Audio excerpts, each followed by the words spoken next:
हम लोग देखते हैं। आज हम पढ़ेंगे states of matter class ninth का। ठीक है, कंप्लीट हेडशॉट होगा। तो स्टार्ट करते हैं। इंट्रोडक्शन। मैटर क्या होता है? तो ठीक है, मैटर इज़ एनीथिंग। ठीक है, मैटर क्या होता है? मैटर कुछ भी हो सकता है, मतलब एनीथिंग हो सकता है जिसके पास मास हो and occupy space. It exist mainly in three state. वो थ्री स्टेट्स में एग्जिस्ट करता है, सॉलिड, लिक्विड, गैसेस। मतलब और भी स्टेट में एग्जिस्ट कर सकता है, बट मेनली जो होता है वो थ्री स्टेट में एग्जिस्ट करता है, या सॉलिड, या लिक्विड, या गैसेस। ठीक है, इज दैट क्लियर?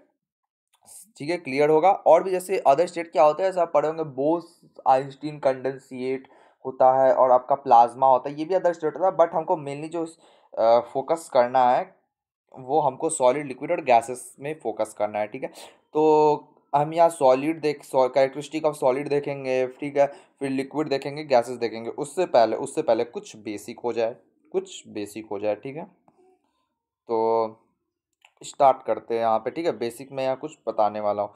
तो मैं क्या बता रहा हूँ कि जो मैटर होता है ना वो आपका एटम से मिलके बना होता है। ठीक है, मैटर जो होता है काफ़ी सारे एटम से मिलके बना होता है। इसको आप लोग परमाणु भी हिंदी में कहते हैं। ठीक है, तो एटम से मिलके बना होता है। और एटम में क्या होता है ना कि कैनेटिक एनर्जी होता है। सपोज कीजिए ये एटम है। ठीक है, इसका कैनेटिक एनर्जी क्या होता है ना, कैनेटिक एनर्जी वो एनर्जी होता है जो किसी भी चीज में उसके मोशन की वजह से आता है। क्यों आता है, किस लिए आता है? क्योंकि ड्यू टू इट्स मोशन। ठीक है, मोशन की वजह से आता है। ठीक है, तो कैनेटिक एनर्जी क्यों आता है? मोशन की वजह से आता है किसी भी चीज में।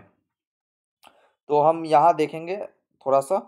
कैनेटिक एनर्जी जो होता है ना, हम लोग का जो कैनेटिक एनर्जी होता है वो डायरेक्टली प्रोपोर्शनल होता है टेम्परेचर के। ये बात याद रखेंगे। ठीक है, डायरेक्टली प्रोपोर्शनल होता है टेम्परेचर के। मतलब टेम्परेचर जब बढ़ेगा तो कैनेटिक एनर्जी बढ़ेगा। सो कैनेटिक एनर्जी बढ़ गया तो उस ऑब्जेक्ट का जो मोशन है वो बढ़ गया, मतलब वो ज़्यादा स्पीड से ट्रैवल करेगा। ठीक है, तो होता क्या है बेसिकली कि सॉलिड में जो होता है ना, सॉलिड में सपोज कीजिए ये सॉलिड है। ठीक है, ये क्या आपका सॉलिड है। ठीक है, मैं लिख देता हूँ सॉलिड है। ठीक है, तो इसमें जो एटम होता है ना उसके बीच में उतना काइनेटिक एनर्जी नहीं होता है, और इंटर काइनेटिक एनर्जी नहीं होता है। सो ये काफ़ी ज़्यादा आपस में क्लोजली पैक रहता है, टाइटली पैक रहता है। ठीक है, टाइटली पैक रहता है। क्या रहता है? टाइटली पैक रहता है।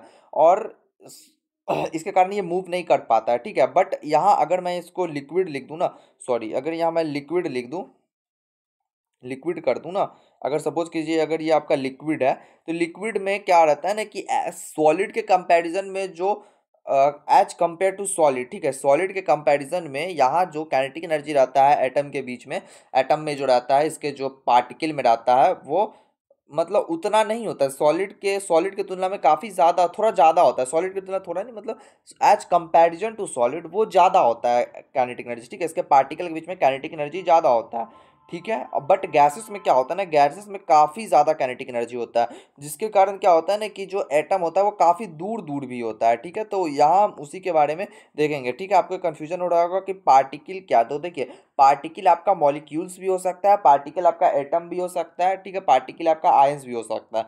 ठीक है, तो आई होप क्लियर होगा। तो अब हम वन बाय वन थोड़ा देख लेते हैं क्या लिखा हुआ है। आई होप आपको बेसिक यहाँ मैं जो बताऊंगा क्लियर हो गया होगा। तो first of all fixed shape रहता है। ठीक है, क्योंकि सपोज कीजिए ना ये आपका मैटर है, सॉलिड का मटेरियल है, तो उसके बीच में जो पार्टिकल होगा ना उसके काफ़ी ज़्यादा टाइटली पैक रहता है। देखिए यहाँ क्या लिखा, पार्टिकल आर टाइटली पैक्ड। सो उसके बीच में इधर उधर मूव नहीं कर पाएगा ना, ये इधर उधर मूव नहीं कर पाएगा। सो इसका एक ही जगह पे है, तो इसका फिक्स शेप होगा, अनफिक्स्ड वॉल्यूम भी होगा। ठीक है, और ये फ्लो भी नहीं कर पाएगा, इधर उधर मूव नहीं करेगा तो फ्लो कैसे कर पाएगा? सिंपल सा। और ऐसा क्यों होता है? क्योंकि इसके बीच में इंटरमोलिकुलर फोर्स ऑफ अट्रैक्शन ज़्यादा होता है। ठीक है, क्यों होता है इसके बीच में? क्योंकि इंटरमोलिकुलर फोर्स ऑफ अट्रैक्शन काफ़ी ज़्यादा होता है। अब आगे देखते हैं। अब आगे होता है कैरेक्टरिस्टिक ऑफ लिक्विड। अब लिक्विड भैया में क्या है, तो देखते हैं यहाँ इसमें क्या होता है। मैं क्या बताया कि लिक्विड है, सपोज कीजिए लिक्विड है। ठीक है, ये क्या है आपका लिक्विड है। तो लिक्विड में क्या हो गया ना कि इसमें इसमें as comparison to solid kinetic energy ज़्यादा होता है, और इसमें मॉडरेट इंटरमोलिकुलर फोर्स होता है, मतलब इतना अच्छा से होल्ड नहीं कर पाता है। सो इसका शेप फिक्स नहीं रहता, बट इसका वॉल्यूम फिक्स हो जाता है। ठीक है, अब नेक्स्ट देखते हैं। ये फ्लो कर सकता है। ठीक है, क्योंकि इधर उधर मूव कर पा रहा है तो ये फ्लो कर पाएगा। ठीक है, और particle are less tightly packed than solid. Solid के कंपैरिजन में लेस टाइटली पैक्ड रहता है। आई थिंक क्लियर हो गया होगा। ठीक है, अब नेक्स्ट आगे देखते हैं कैरेक्टरिस्टिक ऑफ गैसेस। ठीक है, तो गैसेस में क्या होता है ना कि इसमें तो काफी वीक होता है इंटरमोलिकुलर फोर्स ऑफ अट्रैक्शन। सो जो पार्टिकल होता है काफी दूर दूर होता है, ठीक है, दूर दूर होता है, देखा, पार्टिकल आर अपार्ट, काफी दूर दूर हुआ, ठीक है, इसमें नो फिक्स शेप, कोई फिक्स शेप भी नहीं है और ना ही फिक्स्ड वॉल्यूम है, ठीक है।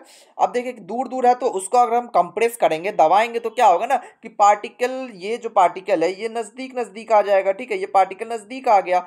सो इसको हम लोग कंप्रेस भी कर सकते हैं। Okay, is that clear? तो हम लोग यहाँ characteristic of solid liquid gases को पढ़ लिया। अब हम नाउ आगे पढ़ते हैं inter conversion of states of matter. अब स्टेट्स ऑफ मैटर को इंटर कन्वर्जन क्या है ना कि थोड़ा सा इसको भी हम लोग थोड़ा देख लेते हैं। तो नाउ लेट्स सी क्या है ना कि हम लोग ना सॉलिड से लिक्विड, फिर लिक्विड से गैसेस, सॉलिड को लिक्विड, लिक्विड को फिर गैसेस में हम लोग चेंज कर सकते हैं। इसी चेंज को हम लोग इंटर कन्वर्जन, मतलब एक स्टेट से दूसरे स्टेट में चेंज करना है, इसी को inter conversion of states of matter, sorry, inter conversion of states of matter कहते हैं, ठीक है। तो लेट्स सी क्या होता है। तो इसमें काफी सारा पॉइंट है, तो उस पॉइंट को हम थोड़ा एक एक एक करके देख लेते हैं। मेल्टिंग पॉइंट क्या होगा ना कि मेल्टिंग पॉइंट होगा कि आप सॉलिड, मेल्टिंग मतलब क्या होगा ना, पहले मेल्टिंग मतलब समझती, मतलब सॉलिड से आप किसी भी चीज को लिक्विड में चेंज कर रहे हैं ना, सॉलिड से वो आपका लिक्विड में चेंज हो रहा है, उसी को हम लोग मेल्टिंग कह देंगे, ठीक है। सॉलिड से लिक्विड में चेंज होने को ही मेल्टिंग कह देते हैं। ऐसे आप देखेंगे आइस जो होता है वाटर में चेंज होगा, आइस आपका क्या है, आइस आपका सॉलिड है, तो आइस आपका क्या है, सॉलिड है, तो वो क्या होगा, लिक्विड में चेंज होगा, तो उसी को हम लोग मेल्टिंग कह देंगे, ठीक है। फ्रीजिंग क्या होगा ना, फ्रीजिंग जस्ट आप अपोजिट समझ सकते हैं इसका, कि आपका जो वाटर है ना, ठीक है, वाटर वो आपका आइस में चेंज हो गया, तो इसी को हम लोग कहते हैं फ्रीजिंग कहते हैं, ठीक है। अब इवेपोरेशन क्या होता है ना, इवेपोरेशन को आगे हम थोड़ा डिटेल्ड में देखेंगे, ठीक है।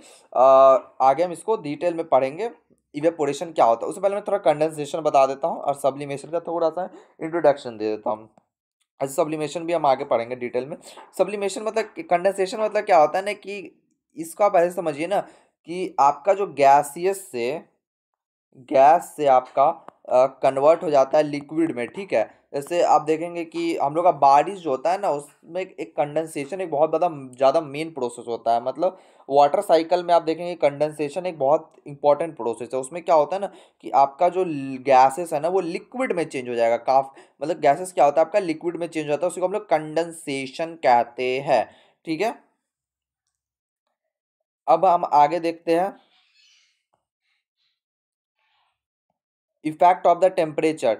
टेम्परेचर का क्या इफेक्ट है, तो अब हम ये ऑलरेडी देख चुके हैं, देखिए हम ऑलरेडी देख चुके हैं कि increasing temperature increase the kinetic energy of particle and cause change of state, ठीक है, काउज चेंज ऑफ स्टेट, ठीक है, आप देख सकते हैं यहाँ पे।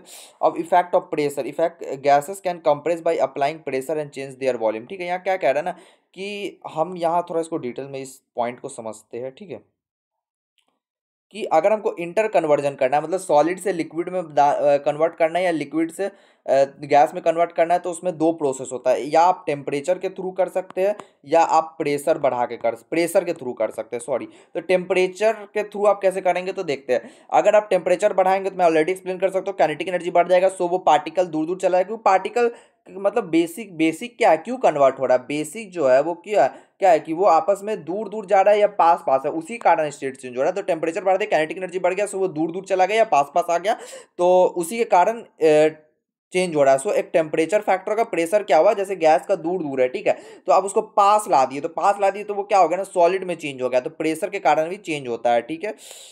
तो आप ये समझ गए होंगे।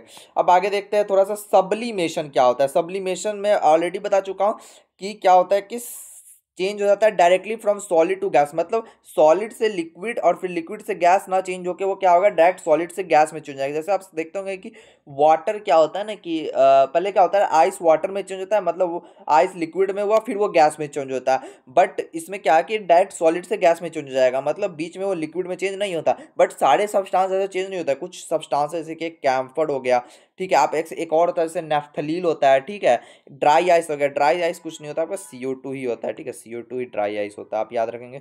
Dry ice is nothing but, इसको अच्छा से लिख देता हूँ, ड्राई आइस क्या होता है आपका, तो ड्राई आइस जो होता है वो आपका CO2 होता है, ओके। नाउ अब हम थोड़ा सा इवेपोरेशन वाले टॉपिक को थोड़ा सा डिटेल्ड में देखते हैं, ठीक है। ओके, इवेपोरेशन को थोड़ा सा डिटेल में हल्का सा मैं देखता हूँ। मैं बोला था इवेपोरेशन को नीचे देखेंगे तो इवेपोरेशन देखते हैं। तो पहले बात ये समझते हैं ना कि सपोज कीजिए ये बकेट है, ठीक है, बकेट में वाटर है। तो पहले ये समझेंगे कि इवेपोरेशन ना आपका ना मतलब ये सपोज कीजिए पूरा फिल है वाटर से, ठीक है। तो सपोज ये करेंगे ना कि ये जो आपका इवेपोरेशन में क्या होता है ना कि इसमें आपका लिक्विड जो होता है वो गैसेस में चेंज होता है, बट ये बॉइलिंग पॉइंट पे नहीं होता, ये बिलो द बॉइलिंग पॉइंट होता है, ठीक है। जैसे वाटर का बॉइलिंग पॉइंट क्या होता है, 100 डिग्री सेल्सियस होता है, उसमें वो वेपर में चेंज हो जाएगा। बट ये क्या होगा ना कि 100 डिग्री सेल्सियस से नीचे में चेंज होगा, मतलब जो भी सब्सटेंस का बॉइलिंग पॉइंट है उससे कम में वो चेंज हो जाएगा, ठीक है। तो इसको हम लोग कहेंगे यहाँ पे इवेपोरेशन। और ये ध्यान में रखें, इवेपोरेशन सिर्फ सरफेस पे होगा, ठीक है। मैं फिर से बना देता हूँ, ठीक है। सपोज कीजिए ये, ठीक है, ये पानी है यहाँ पे। तो इवेपोरेशन सिर्फ और सिर्फ सरफेस पे ही होगा, मतलब ये पूरे बल्क के लिए नहीं है, मतलब पूरा लिक्विड के लिए नहीं है। जैसे अपना बॉइलिंग में क्या होता है ना कि आपका पूरा लिक्विड चेंज हो जाता है, मतलब पूरा लिक्विड के लिए, मतलब बल्क में है। बट यहाँ क्या है ना कि ये आपके पूरे सिर्फ और सिर्फ सरफेस के लिए ही है, मतलब ये एक सरफेशियल फेनोमिना है, ठीक है। सॉरी यार, देखते हैं, ठीक है। ये सरफेशियल फेनोमिनन है, ये एक्सप्लेन हो गया। और क्या होता है ना कि अब जैसे एक बात समझिए, इसके बाद मैं इसको थोड़ा एक्सप्लेन करूंगा काउस कूलिंग क्यों होता है क्यों नहीं होता है, तो उसके बारे में एक्सप्लेन करूंगा। उससे पहले मैं देख लेता हूँ यहाँ टेम्परेचर। तो टेम्परेचर का क्या होता है ना कि आप देखेंगे टेम्परेचर का डायरेक्टली प्रोपोर्शन होता है इवेपोरेशन। इवेपोरेशन को मैं ई से लिखूँ तो वो टेम्परेचर का डायरेक्टली प्रोपोर्शन होता है। क्यों होता है देखिए, क्योंकि यहाँ से सपोज कीजिए मैं सनलाइट है, समझ लो ज़्यादा हीट आ रहा है, तो इसका पार्टिकल ज़्यादा हीट गेन किया तो टेम्परेचर बढ़ा, सो उसका काइनेटिक एनर्जी बढ़ गया, सो पार्टिकल दूर दूर चला गया। तो लिक्विड का पार्टिकल है वो दूर दूर चला गया, मतलब वो गैस में कन्वर्ट हो गया। सो टेम्परेचर के डायरेक्टली प्रोपोर्शन होता है। अब सर्फेस एरिया का क्या होता है, तो सर्फेस एरिया का वो भी सर्फेस एरिया का हम कह सकते हो डायरेक्टली प्रोपोर्शनल है। क्यों सर्फेस एरिया का डायरेक्टली प्रोपोर्शनल है वो भी समझते हैं। जैसे घर में क्या होता है ना कि हम लोग धूप में जब कपड़ा सुखाते हैं तो उसको हम लोग फैला देते हैं। फैलाते क्यों देते हैं, क्योंकि उसका सर्फेस एरिया बढ़ जाएगा। सर्फेस एरिया बढ़ जाएगा सो पार्टिकल जो होगा वो वहां से जल्दी क्या होगा, जल्दी वो वेपर में कन्वर्ट हो जाएगा। सो यहाँ से हम ये समझते हैं, बट वो ह्यूमिडिटी के इनवर्सली प्रोपोर्शनल होता है, ठीक है। ह्यूमिडिटी के वो क्या होता है, इनवर्सली प्रोपोर्शनल होता है। ह्यूमिडिटी मतलब क्या हुआ कि कितना वाटर प्रेजेंट है, वाटर वेपर, ऐसे वाटर नहीं होता एटमोस्फेयर में, वाटर वेपर प्रेजेंट होता है, ठीक है। तो वाटर वेपर कितना प्रेजेंट है तो वो उसके इनवर्सली प्रोपोर्शनल होगा। बट विंड स्पीड के डायरेक्टली प्रोपोर्शनल है। क्यों, क्योंकि देखिए अगर सपोज कीजिए यहाँ बकेट है, यहाँ वाटर है, तो इसमें क्या होगा ना कि हवा चलेगा तो उसका जो सरफेस पे वाटर है वो क्या होगा ना कि वो उसको पुश मिलेगा, ठीक है। वो पुश करेगा, फोर्स लगेगा इधर की तरफ। इसके कारण क्या होगा ना कि ये दूर दूर मतलब ये दूर चला जाएगा। मतलब अल्टीमोट मतलब हम लोग का मोटिव क्या है ना इवेपोरेशन करने का, कि पार्टिकल दूर दूर चला जाए, ठीक है। पार्टिकल दूर दूर चला गया तो विंड स्पीड के भी हम कह सकते हैं डायरेक्टली प्रोपोर्शनल है। आई होप समझ आ गया होगा। और ये बात सबसे इंपॉर्टेंट है कि एक सरफेशियल फिनोमिना है, कोई बल्क फिनोमिना नहीं है, बहुत इंपॉर्टेंट कॉन्सेप्ट। और ठीक है, अब हम देखते हैं लेटेंट हीट क्या होता है। देखिए बहुत इंपॉर्टेंट छोटा सा टॉपिक है, लेटेंट हीट पहले समझ लेते हैं। लेटेंट मतलब पहले क्या होता है, लेटेंट मतलब होता है आपका हिडन होता है। लेटेंट मतलब हिडन होता है, ठीक है। लेटेंट मतलब क्या होता है आपका हिडन होता है। लेटेंट वर्ड का मतलब होता है हिडन होता है, ठीक है। तो अब हम देखते हैं लेटेंट हीट मतलब हिडन हीट। तो क्या होता है ना कि हम लोग कोई भी चीज को एक वक्त में सॉलिड से लिक्विड में कन्वर्ट करते हैं। सपोज कीजिए आप किसी भी चीज़ को सॉलिड से लिक्विड में करें या गैस लिक्विड से गैस में करें। सपोज हम एग्जांपल लेते हैं सॉलिड से लिक्विड में कर रहे हैं, तो सॉलिड से लिक्विड में कर रहे हैं तो क्या होता है ना कि सॉलिड से अगर आप लिक्विड में कर रहे हैं तो उस समय क्या होगा ना कि आप एक वक्त में आप उसको हीट देंगे, ठीक है। सपोज कीजिए हीट दिए तो वो एक वक्त में आपका टेम्परेचर बढ़ा नहीं सकता और एक वक्त में वो आपका स्टेट ऑफ मैटर दूसरे स्टेट ऑफ मैटर में चेंज नहीं हो सकता। थोड़ा समझ नहीं आएगा इसको, थोड़ा देखते हैं अच्छे से। मतलब क्या होता है, पहले यहाँ क्या लिखा हुआ है ये देख लेते हैं। एनर्जी, ये क्या है ना, energy require to change state without change in temperature. मैं क्या बोला ना कि कोई भी सपोज कीजिए मैं सॉलिड से लिक्विड में चेंज कर रहा हूँ, मैं सॉलिड से यहाँ लिक्विड में इसको चेंज कर रहा हूँ, तो वो एक वक्त में आपका टेम्परेचर मतलब सपोज कि मैं अभी हीट दिया तो उसी वक्त ना वो अपना एक ही काम करेगा, या तो वो टेम्परेचर बढ़ा लेगा या तो वो एक स्टेट से दूसरे स्टेट में चेंज हो जाएगा। और अगर वो एक स्टेट से दूसरे स्टेट में जो चेंज होता है ना उस समय उसका क्या होगा, टेम्परेचर नहीं बढ़ेगा, क्योंकि दोनों काम एक साथ वो नहीं कर सकता। सो वो एक स्टेट सॉलिड से वो लिक्विड में चेंज हो जाएगा। सो उसके कारण उसका टेम्परेचर नहीं बढ़ेगा। सो जो वो हीट जो उसको एक स्टेट से दूसरे स्टेट में चेंज करने के लिए लग रहा है उसी को हम लोग लेटेंट हीट कहेंगे, ठीक है, उसी को हम लोग लेटेंट हीट कहते हैं। अब कुछ इंपॉर्टेंट टर्म है, जैसे अगर सॉलिड से लिक्विड में चेंज हो रहा है तो उसको हम लोग लेटेंट रेट ऑफ फ्यूजन से डिफाइन कर देंगे, ठीक है। अगर लिक्विड से गैस में चेंज होता है तो लेटेंट रेट ऑफ वेपोराइजेशन और बॉइलिंग पॉइंट जानते ही है, मतलब ऐसा टेम्परेचर जिसमें गैसेज जो होता है वो लिक्विड में चेंज होता है, ऐसा टेम्परेचर जिसमें गैसेज जो होता है वो आपका सॉरी गैसेज जो होता है आप सॉरी लिक्विड जो होता है वो गैसेज में चेंज हो जाता है, ठीक है। लिक्विड जो होता है आपका गैसेज में चेंज हो जाता है, उसको कहेंगे उसका मेल्टिंग पॉइंट जो होता है उसमें क्या होगा, सॉलिड जो होता है वो लिक्विड में चेंज हो जाता है।